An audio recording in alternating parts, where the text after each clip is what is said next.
Today we're going to walk through a complete system, the exact blueprint that takes a YouTube channel from zero income to a multi-million dollar business. I want to start by being brutally honest. Most of the advice that you hear about growing a channel is, at this point, outdated. The obsession with algorithms, keywords, and subscriber counts keeps creators stuck, chasing numbers instead of building something that actually lasts. And this is not a blueprint for going viral. I want to be very clear about that. This is a blueprint for building leverage so that your content brings in income, opportunities, clients, even when you're not posting. This is the same system that we've used to help startups, entrepreneurs, all of these people start from scratch, rebuild businesses even, and turn channels into a full-time revenue engine. So by the end of this breakdown, you'll have a clear structure for how to create videos that grow your brand, attract an audience, that ultimately buys, converts, and sustain momentum for years without burnout, without chasing trends, and ultimately without luck. So let's get started with what really makes this work. Before strategy and before editing, before titles, thumbnails, this all starts with how you think, because success on YouTube is less about algorithms and it's more about endurance. Most creators quit too early because they expect quick validation. They start with energy, they upload a few videos, and when the numbers don't explode, they typically lose momentum. But YouTube rewards time, not speed. The growth curve is never linear. It's compound effect. For months, it feels invisible.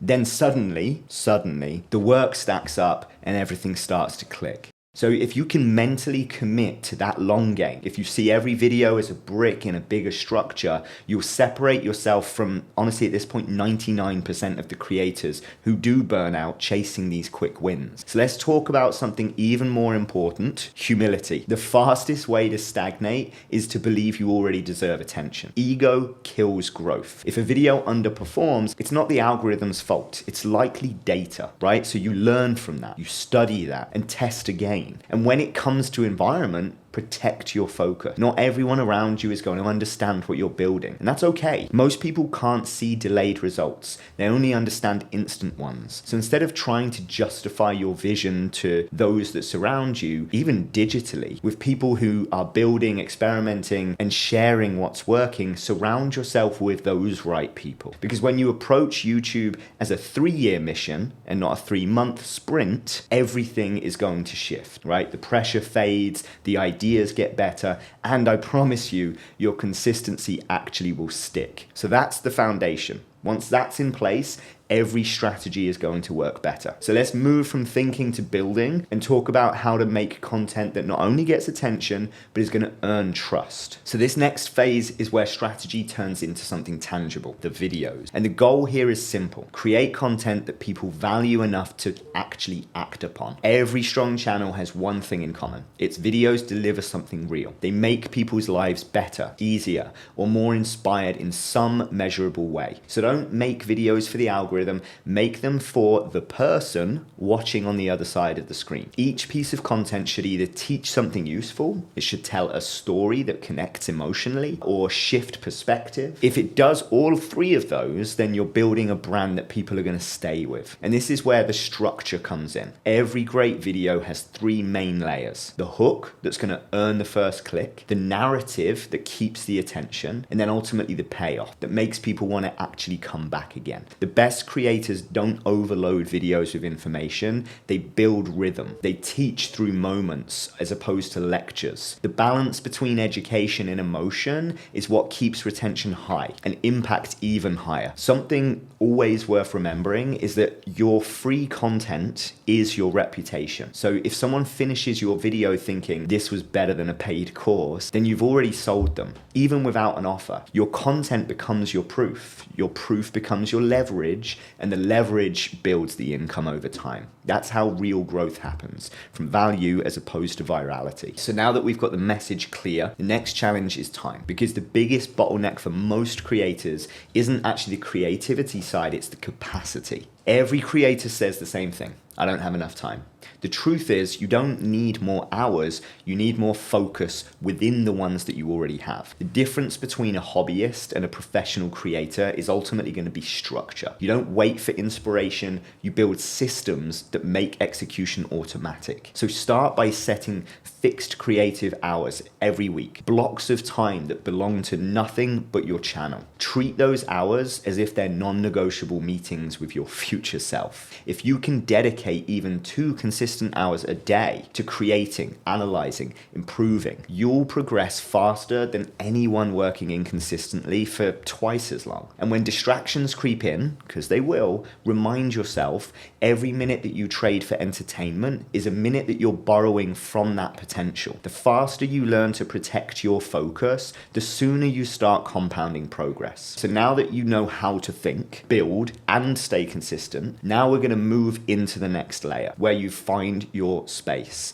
define your message, and position your channel for long-term authority. This is where a lot of creators get stuck, not because they lack skill, but because they try to compete in the wrong space or they chase the noise, right? The internet is crowded. Every niche is full of creators who've been doing this for years with better gear, more experience, maybe even a team behind them. If you enter that space trying to do the exact same thing, you'll just blend in. You're not going to be able to break through. Okay, so here's the shift. Instead of asking, how do I get views within this niche? Ask yourself, where can I create value that no one else is owning yet? There's always going to be space. And that, once you've answered that question, is going to be your space. It's not about being different for the sake of it. It's about getting specific. All right, I'll explain that in more detail. Okay, every creator solves a problem, even if they don't realize it. The best ones solve a particular problem for a particular person. When you go all in on that, you become known for something clear and memorable. This is what we refer to as building authority. Your goal isn't to be the biggest. It's to be the one that people think of first when they face a certain problem. That is how authority starts. Once you find that space, you create alignment between your message, your visuals, your tone, your promise. Everything will start to click. Think of it like this. Your videos shouldn't feel like random uploads. They should feel like chapters within the same book. So each one builds on the last, pulling people deeper into your world. And that's where your true audience begins to form. They're not viewers, but returning viewers who connect with the identity of your content. When you nail your positioning, YouTube stops being a guessing game. Your audience knows what to expect, the algorithm knows who to show your content to, and you finally know what to say every time that you hit the record button. So as we move forward, we'll take this foundation, your space, your tone, your clarity, and then connect it to the next big skill that every creator needs, which is storytelling. Because once you have a message, you need to learn how to make people feel it. This section is all about making people care. Every piece of content is a story, whether you plan it or not. Question is, are you controlling that story or is it controlling you? The difference between an average video and a memorable one is going to be the structure of it. You're not just teaching, you're guiding the viewer through a sequence of emotion and clarity that keeps them hooked until the end. So here's how I think about it and how we share this. A story is a dance between context and conflict. You give a little context, something that the viewer relates to, and then you add tension, something unexpected, something that challenges or surprises them. Then your job is to resolve that with insight. That dance creates the rhythm, and rhythm is what keeps people watching. Most creators, they fall into a trap of and then storytelling. There's no progress there. It's just this linear thing, but people like peaks and troughs and taking them on a journey, right? The South Park story writers are very famous for using the but therefore. So it keeps interjecting you. It almost stops you in your tracks, right? When you think something's going to happen, something else, it takes you in a different direction. That's what we want to be doing. And then you want to resolve that conflict. What most people are doing, they're just doing one detail after another with no emotional contrast. So that stronger way is to connect each beat with but or therefore in the example we've given. So you could go with this happened, but this made it even harder, or this failed, therefore I learned this, right? It creates that forward motion, the sense that something's happening, but it takes people on more of a peak trough journey and catches them off guard, which ultimately keeps them engaged. It's what humans naturally crave: progress, transformation, meaning. You don't need fancy editing or huge production to tell really, really great stories.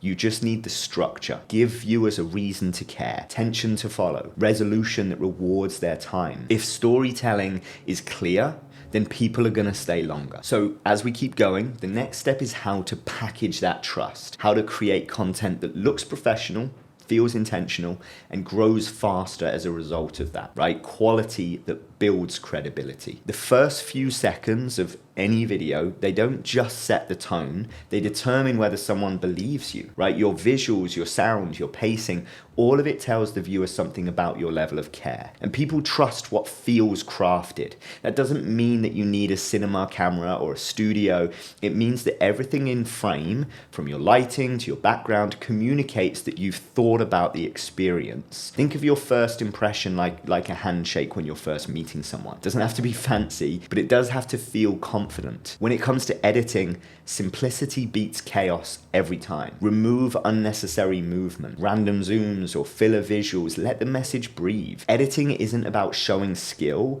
it's about guiding focus. A well-paced video has its own rhythm, just like music does. If everything moves too fast, it feels overwhelming for the audience. Too slow is going to be boring, so the sweet spot is where each transition supports what you're saying, not distracts from it. Your goal is to make the viewer forget that they're even watching a video and feel like they're having a conversation with someone. That's the kind of production that builds authority without trying too hard. Okay, so now that your storytelling, your presentation are clear, the next phase is going to be about scale. How to turn consistent output into consistent growth, turning feedback, ultimately data, into momentum. So once you've built that foundation, you found your voice, we're going to now refine it, right? Because progress on YouTube isn't just about the output itself, it's about iteration through the output process. Every upload, as I said, gives you data. Every comment, every watch curve, view time, every drop-off point, it's all feedback for your future pieces of content. But most creators ignore it. The best creators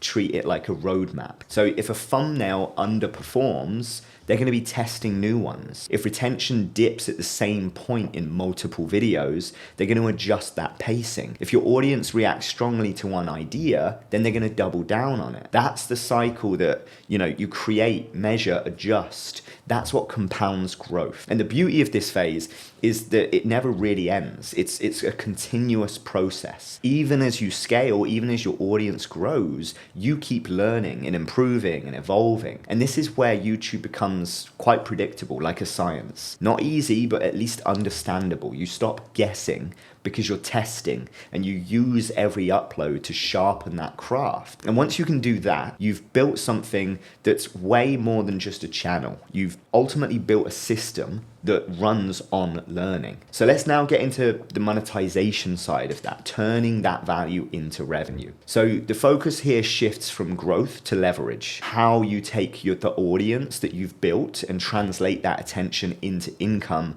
without losing trust. It's tempting to just jump into sponsorships or ads early, but those are always going to be short-term plays. And if they're not synergistic with your content, it's also not going to make sense and people are going to drop off, right? The real sustainability comes when your income is built on your own ecosystem, your offers, your products, your services. So the first step is to look at what your audience already values most from you. That's where the opportunity usually is hiding. So if they consistently thank you for helping them understand something better, that's a signal, right? If they ask you follow-up questions or request deeper help, that's demand for something, right? Start by packaging what you already teach and talk about or share into something structured, a product that gives more transformation than your free content ultimately can. It could be a workshop, could be a guide, could be a course, could be a consulting offer. What matters matters most isn't necessarily the format, it's the clarity of the outcome, because people are going to pay for results,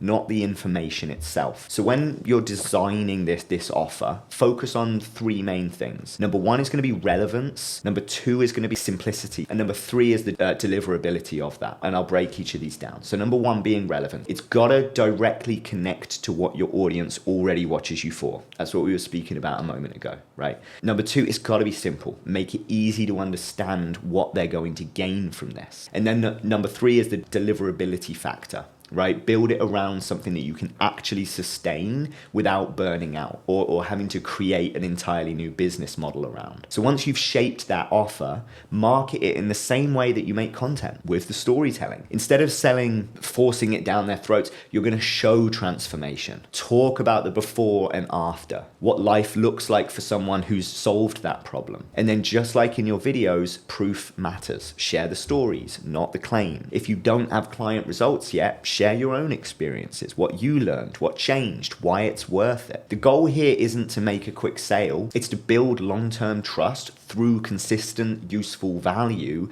that naturally leads to your offer. And when that alignment clicks into place, when your audience sees your product and the next step instead of like a pitch, monetization will start to feel much, much more effortless. We're getting towards the end here, but we're going to move into something that truly separates casual creators from scalable business, right? This is the systemization section, building a business that ultimately can run itself. Okay, so from this point, the challenge is no longer creativity, it's consistency, right? You've proven the concept, you've built a following, maybe even made your first sales, but the next step is turning that momentum into something that is going to be repeatable, right? This is where the systems come into play. A system is simply a structure that turns chaos into clarity. It helps you spend more time creating and less time reacting. So start by mapping the core areas of your work: content, marketing, audience management, product delivery, and then break each one down into repeatable steps, right? So an example, scripting and shooting might follow a weekly checklist, or emails and launches might follow a consistent 30-day cycle. Community touch points might happen on a fixed rhythm, right? The goal isn't to become robotic, but it is to make creativity and the creative energy itself predictable. So once you have those systems, you can either automate parts of them or delegate them to hires or a system. And that's when you move from doing everything to directing everything. This shift, it is crucial because it frees up your mind. Instead of managing daily fires, you can focus on vision, experimentation, strategy. A system also gives your audience consistency too, right? They start to know when to expect content, how you communicate, and what your experience feels like. And that predictability builds a brand, something that people are going to return to because it's dependable. And that's the moment where you stop feeling like a freelancer and start feeling like an actual founder. Once your systems are stable, you can move into something a bit more exciting from the systemization process, which is the scaling, right? Reaching more people without losing your voice. Scaling isn't always about doing more. In fact, often it's about doing less, but in a more refined, systematic way. It's about amplifying what already works. So when your content has traction, and your systems are in place, and then the offer actually converts, you can expand without losing quality. So the first way to scale is through distribution. Repurpose your strongest ideas into multiple different formats. Short clips, newsletters, podcasts, community posts. Each one should carry the same message, but just adapted to the context of where it lives. The second way to scale is through partnerships. This is like collaborate strategically with people or brands who share your values and audiences, but complement the strengths, right? This creates new reach without having to start from scratch each time. And then third, this one's often overlooked, is team scaling, right? When you start earning enough to invest and reinvest, bring in help, editing, research, management. This lets you focus on the creativity and the big picture thinking while others can handle the execution. But here's the key. With scaling, you want to scale slowly. Every layer that you add should simplify your work and not complicate it.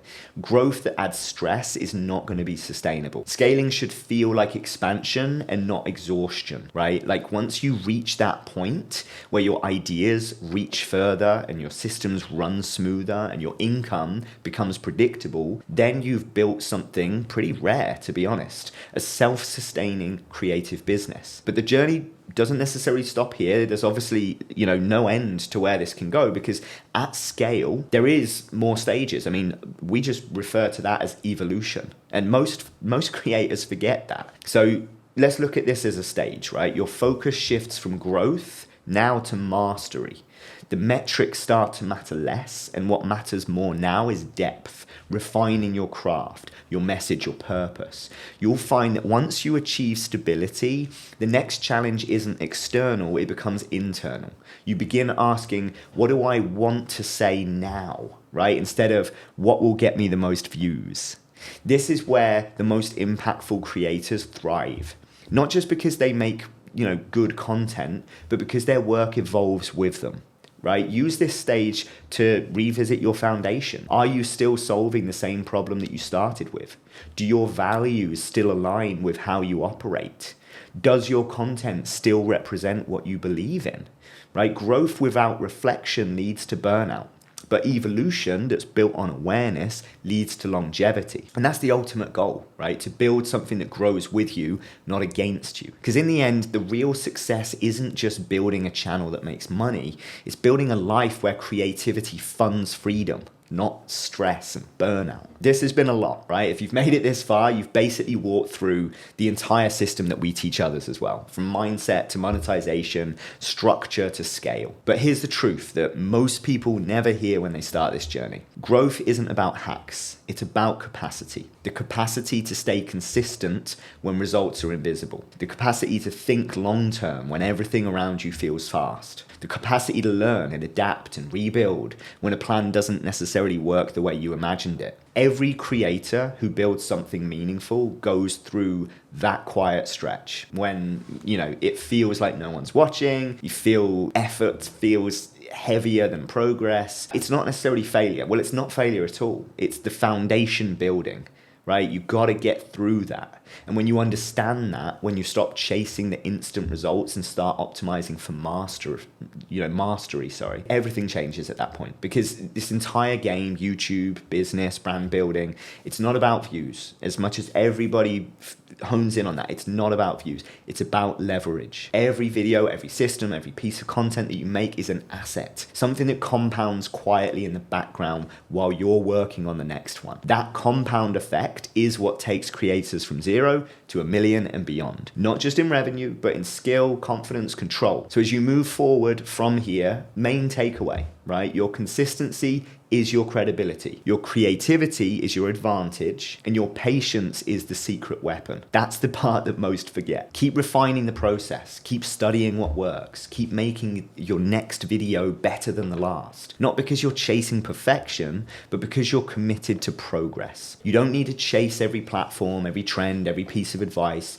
You just need one system that compounds. And when it does, when your content attracts the right audience, your systems run smoothly, and your business aligns with what you actually care about, you'll realize something really, really powerful in that. You didn't just build a channel, you built momentum. And that momentum, once it starts rolling, it becomes unstoppable. So take this blueprint, make it yours, go build something that outlasts algorithms. And I hope that this has brought a lot of clarity and value to your next steps.